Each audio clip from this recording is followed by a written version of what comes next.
ଚାଲନ୍ତୁ ସାଙ୍ଗମାନେ ଆଜି ବିନା ମସଲାରେ ଶାଗ ମୁଗର ପୁରୁଣା ସୁସ୍ୱାଦୁ ପାରମ୍ପରିକ ଖାଦ୍ୟଟିଏ ପ୍ରସ୍ତୁତ କରିବା।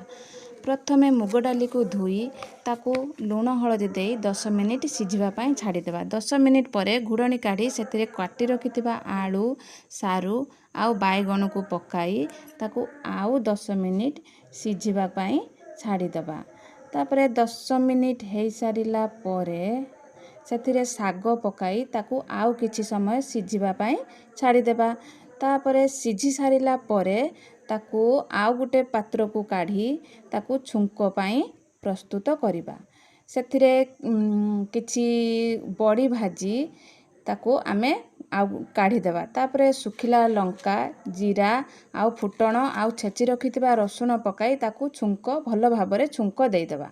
ତାପରେ ନଡ଼ିଆ କୁରା ଆଉ ବଡ଼ିକୁ ସେଥିରେ ଗୁଳାଇ ଦେବା। ଏବେ ପ୍ରସ୍ତୁତ ହେଇଗଲା ଆମର ସୁସ୍ୱାଦୁ ପାରମ୍ପରିକ ଶାଗ ମୁଗର ଏହି ରେସିପି।